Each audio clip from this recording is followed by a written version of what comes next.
where is God? Where is God today? Now, where is God? Where is God when I need God? Maybe more importantly, where is God when I hope God isn't noticing? The question echoes through the Genesis reading, but it comes to us first, at least in my ear, out of the psalm that began today's call to worship, Psalm 139. And you heard echoes of it and spoke echoes of it in the call to worship.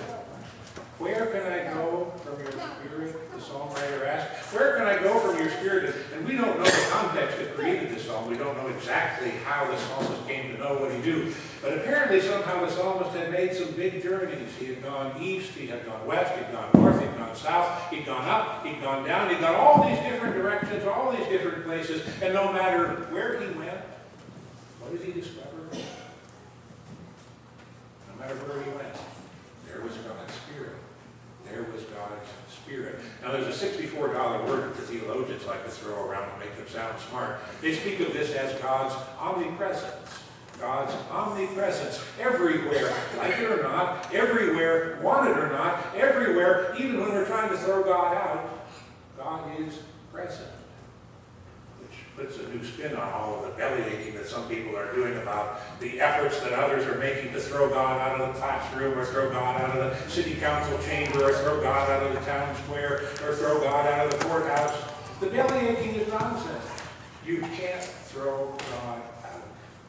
God is omnipresent. God is there no matter what. God is there no matter what anybody else says. God is always there in the classroom. God is always there in the hospital room. God is always there in the courtroom. God is always there in the jail cell room. God is always there in the funeral parlor room. God is always there in the family living room. God is always there in the baby's bedroom. God is always there in the AA meeting room. No matter what room you're talking about, God is always there. Where can I go from your spirit? Nowhere. Nowhere. So why does Jacob not know where God is? Why does Jacob not know where God is? Now, Jacob is out in the middle of nowhere. He is fleeing for his life. He is alone. He's having to run fast. He can't be bothered with other people. He's running madly to escape his slightly older twin brother Esau. Esau wants to kill him. Esau is angry. Esau would just as soon see him dead and is willing to take the steps to make it happen.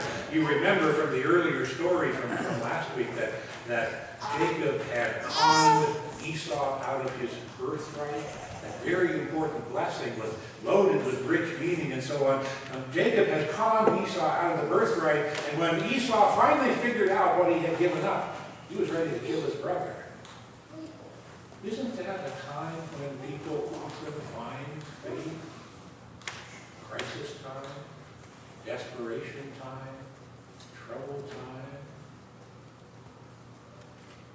So why doesn't Jacob know where God is?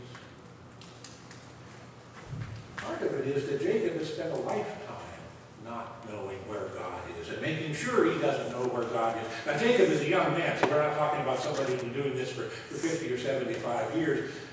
He's maybe in his 20s, I don't know, a young man. But he spent his lifetime not knowing where God is, which makes him quite different from his grandfather Abraham. As the Genesis storyteller tells the story, Abraham very often is in conversation with God, talking with God, arguing with God, listening to God, duking it out with God. Abraham and God had a pretty stormy and vigorous relationship where they got right after each other from time to time. And Isaac doesn't seem to have quite as much passion for God as Abraham had, but at least once Isaac prayed. We heard that story last week. When Isaac's wife Rebekah could not get pregnant, Isaac prayed. Isaac prayed, and Rebekah became pregnant with that pregnancy that almost drove her out of her mind. You can read the story yourself. But Jacob, you can look through his story up to this point, and you can't find any indication that Jacob ever noticed or cared whether God was around or whether God wasn't around. He spent his whole life pretty much ignoring God because he was too busy doing other things. He was busy scheming, and he was busy conniving, and he was busy deceiving. So busy doing those things, didn't have time to look for God. In fact, he probably would have told you, if you could have flagged him down to ask him, he's better off if God doesn't pay too much attention to him because of the sorts of things he's up to. Now he's running, and he's exhausted, so tired he can put his head down on a stone and sleep on that stone as though it's a pillow. And in the middle of his sleeping, out in the wilderness, in the middle of the night, he dreams. He dreams about this little ladder that comes down from heaven, and the angels are running up and down the ladder, and God comes down the ladder to stand beside him, and God speaks to him. Why? Why would God show up? Why would God speak up? Because despite what Jacob thinks, this is not all about Jacob. This is not all about Jacob. God shows up because God is God. God speaks up because God is God. And although Jacob has gained this birthright illicitly, he has gained it crookedly, he has gained it through devious means, Jacob is the one who holds in his very body the promise that has come from Abraham to Isaac and is now in his body, in his life, that he will pass on to his children and from them into the rest of the world. Jacob holds the promise that God made first to Abraham. And it's God's promise. Something else about God. Not only is God everywhere, but God always keeps God's promises. God keeps God's promises. So you see, this has to do with God, not Jacob. And God will do what God will do.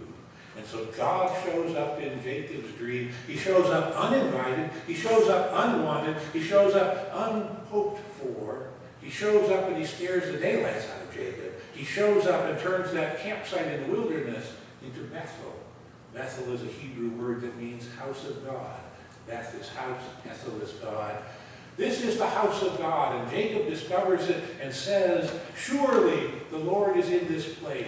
Surely the Lord is in this place. And I didn't know it. I didn't know it until now. What about this place where we are right now? Surely the Lord is in this place too. Does baby Jalen know it? She is 3 months old. I sat in the living room one day this week, so I know some things. I know that Jalen knows that her mommy loves her. I know that Jalen knows that her daddy loves her. I know that Jalen knows when she's hungry or when she's wet or when she's tired. Jalen knows some things. Does Jalen know that God is in this place? Does it matter if Jalen knows it today? We say at baptism in the United Church of Christ that baptism is a sacrament. By calling it a sacrament, we say something important about what baptism means. We say that because baptism is a sacrament, what happens at that font is that God is making promises. God is making promises, even though perhaps Jalen does not know it yet, perhaps Jalen can't put it into words yet. God is here, and God does what God does, and so from now until forever, she belongs to God. You and I are called as parts of the congregation to pray that in simple and stunning ways, through the faithfulness of her parents, through the faithfulness of her godparents and her family, through the faithfulness of her church, early and often in her life, the ladder will come down, the angels will ascend and descend, and the Lord will stand beside her, and she will know that God is with her to keep her wherever she goes. Jalen, and you, and me too. That you and I will know today and always that God is with us, even when we wander, even when we're running for our lives, even when we can't see where or how or why, even when we sing the hymns, even when we make the prayers, even when we hear the word, because that's what God said, because that's what God promised. You and I pray for all of us an open heart and an open spirit. An open heart and an open spirit that will make us know, no matter what, no matter how dark is the night, no matter how brutal is the day, no matter where we are, no matter why we're there, God is in this place. God is in this place, and I know it. God is in this place, and I know that God is